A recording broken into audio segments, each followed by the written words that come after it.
గురువుగారు అసలు వివాహం కావాలి అంటే ఏ గ్రహాలు ముఖ్యమండి? ఇక్కడ చాలామంది కూడా కుజదోషాన్ని అనుసరించడం తప్పులేదు, కానీ ప్రపంచంలో మొత్తం కూడా ఒక మనిషికి వివాహం కావడానికి కారణం ఏంటంటే శుక్రగ్రహం.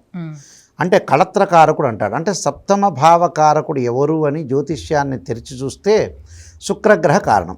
అంటే శుక్రుడు అనుకూలంగా ఉంటేనే ఆ వివాహం అనేది ముందుకు వెళుతుంది అని అర్థం. అంటే శుక్రుడు బాగలేదనుకోండి, వివాహం అనేది కాదు అని అర్థం. అంటే కుజుడు అనేవాడు ఏంటంటే యుద్ధాన్ని చేసేవాడు, అంటే పోరాటం చేసేవాడు. శుక్రుడు సౌమ్యగ్రహం, అంటే శాంతపరుస్తుంటాడు. ఇద్దరి మధ్యలో అవినాభావ సంబంధాన్ని, ఒక బాండింగ్ని క్రియేట్ చేయటం, ఎక్కడ తగ్గాలో ఎక్కడ నెగ్గాలో గ్రహించే గ్రహమే శుక్రగ్రహం. అంటే శుక్రుడు బాగున్నాడు అనుకోండి, టోటల్గా అన్నీ బాగున్నట్టే. అంటే వాళ్ళ యొక్క కళత్ర స్థానం కళత్ర అంటే ఏమిటంటే, ఒక అమ్మాయికి కళత్ర అంటే భర్తని, ఒక అబ్బాయికి కళత్రము అంటే అమ్మాయి అని అర్థం. అంటే ఆ కళత్ర స్థానం బాగుంటే ఇద్దరు కూడా లాంగ్ రన్లో ఉన్న భగవంతుడు ఇచ్చిన ఏదైతే ఆయుష్ అనేది ఒకటి ఉంటుందో, లైఫ్ స్పాన్ అనేది కంప్లీట్ చేసుకొని ఎవరు వెళ్ళాలనుకున్న టైంలో వాళ్ళు వెళ్ళిపోతారు. శుక్రగ్రహం యొక్క దోషం అనేది జాతకంలో ఉండకూడదు. శుక్రగ్రహ దోషం ఉందనుకోండి, చాలా ఇబ్బందులు కలిగే అవకాశాలు ఉంటాయి. నిజంగా శుక్రుడిని చూసుకొని ముందుకు వెళ్ళటం చాలా మంచిది. గురుగారు జనరల్గా వివాహం కావాలి అంటే శుక్రుడు చాలా మెయిన్ అని చెప్పారు. అసలు శుక్రుడు ఏ ప్లేసుల్లో ఉంటే ఎలాంటి ఫలితాలు ఇస్తాడండి? శుక్రుడు 6, 8, 12 స్థానాల్లో శుక్రదోషం అనేది ఉండకూడదు. అంటే వివాహంలో విడాకులు కావడానికి మొట్టమొదటి టర్నింగ్ పాయింట్ అనేది ఏమిటంటే 6th ప్లేస్లో కానీ 8th ప్లేస్లో కానీ 12th ప్లేస్ కానీ వీనస్ ప్లానెట్ ఉండకూడదు. ఈ వీనస్ ప్లానెట్ ఎప్పుడైతే ఉంటుందో ఇద్దరి యొక్క భావాలు అనేవి, మనసులు అనేవి కలవు. ఆ మనసులు కలవలేకపోవటం వల్ల ఏంటంటే వాళ్ళు విడిపోవటం జరిగే అవకాశాలు ఎక్కువ ఉంటాయి.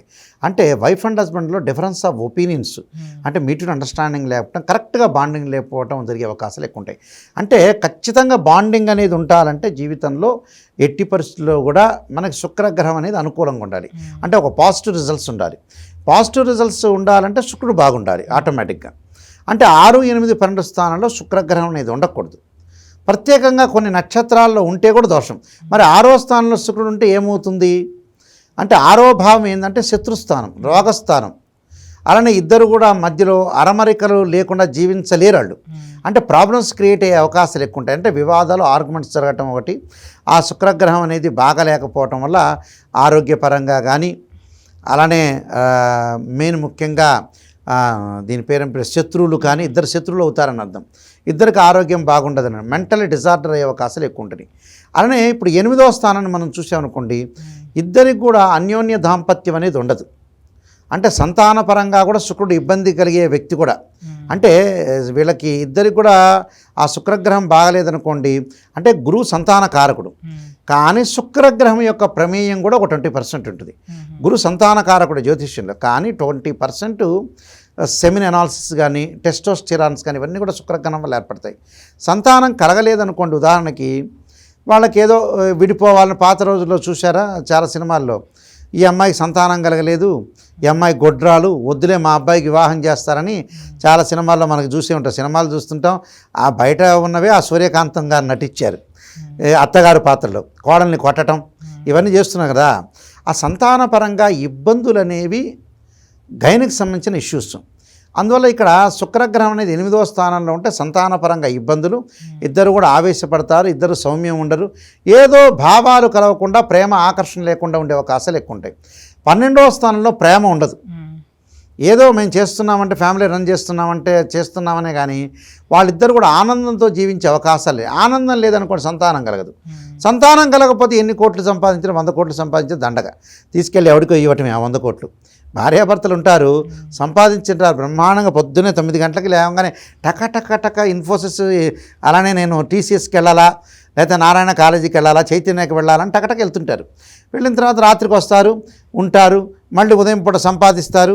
మళ్ళీ నెలకెళ్ళగానే పే స్లిప్ ద్వారా డబ్బులు వస్తుంటే బ్యాంకులో అమౌంట్ పడుతూ ఉంటుంది. పడుతున్నా కూడా సంతానం లేకపోతే ఎందుకు ఆ అమౌంట్ తీసుకెళ్ళి ఎవడికో ఇవ్వాలి. ఎవడికి ఇవ్వాలి? నామిని ఎవడో ఉంటాడు, వాడికి వెళ్ళి, వాడు అదృష్టవంతుడు. ఇద్దరి మధ్యలో ఉండే అదృష్ట జాతకుడు వాడికి వెళ్ళిపోతే, కానీ వీళ్ళ జ్ఞానం కలగదు. మనం సంతానం కలగాలి, నా సంతానం వ్యక్తి నా రూపాయి ప్రతిదీ కూడా వాడు అనుభవించాలి, నా అబ్బాయి అనుభవించాలి, మా అమ్మాయి అనుభవించాలి అనేది కొంతమంది ఈ మధ్యకాలంలో కలగట్లేదండి. పాత రోజుల్లో ఉండేది. పాత రోజుల్లో మీకు డబ్బు ఎంత ఉంది, ఆస్తి ఎంత ఉంది అని అడిగేవాళ్ళు కాదు. ప్రాపర్టీస్ గురించి మీకు ఎంతమంది సంతానం, అయ్యో మీకు సంతానం లేదని బాధపడే వ్యక్తులు కూడా ఉంటారు మనల్ని అడిగి. సంతానం సంపత్ప్రదం అన్నారు. సంతానం చాలా ఇంపార్టెంట్. 12వ స్థానం 6, 8, 12 స్థానంలో శుక్రదోషం ఉంటే కూడా వీళ్ళిద్దరి మధ్య అన్యోన్య దాంపత్యం అనేది ఉండదు. భగవంతుడి యొక్క సృష్టి క్రమంలో నిజం చెప్పాలంటే ఇంటర్ కోర్సు ప్రవేశపెట్టడానికి, ఈ సృష్టిని అలాగ నిర్వహించడానికి కూడా భగవంతుడు సంతానమే మార్గం. అంటే అలా పాల్గొంటే, సృష్టి రహస్యంలో పాల్గొంటే భార్యాభర్తలు ఇద్దరు కూడా మన గొళ్ళ మీద బొమ్మలు ఉంటాయి. అంటే సృష్టి కార్యం ఒక యజ్ఞం అనేది. ఈ యజ్ఞంలో పాల్గొన్న వ్యక్తులకి ఏంటంటే సంతానమే ఇంపార్టెంట్. ఇక్కడ ఏదో వాళ్ళు సుఖం పొందుతున్నారని కాదది, అది జస్ట్ రోల్ అంతే. కానీ సంతానమే ఇక్కడ మెయిన్ రోల్. నిజం చెప్పాలంటే ఆ సంతానం అనేది చాలా ఇంపార్టెంట్. ఇది ఆ సంతానాన్ని మనం చూసుకున్నాం అనుకుంటే, నేను ఇందాక మీకు చెప్పా, అన్నమయ్య సినిమాల్లో పూబంతుల సేవతోటి గొడుగు పట్టుకొని వస్తుంటే నాగార్జున పక్కన అన్నమయ్య వస్తాడు, వెంకటేశ్వరం వస్తాడు. కాదు, అసలు మీరు ఆ సుఖంలో లేదు, భార్యాభర్తల యొక్క కలవటంలో సుఖం లేదు, భగవంతుడిలోనే సుఖం ఉంటుందని చెప్పాడు. భగవంతుడి కంటే సుఖం ఏంటంటే కొడుకులే, కొడుకు కూతుర్లే. అంతకంటే సృష్టి రహస్యం లేదు అసలు. ఈ జీవ ఉత్పత్తికే కారణం అది. అందువల్ల సంతానం సంపత్ప్రదం అన్నారు. అందువల్ల సంతానం కలగటానికి శుక్రదోషం అనేది ఉండకూడదు, కొన్ని నక్షత్రాల్లో కూడా ఉండకూడదు.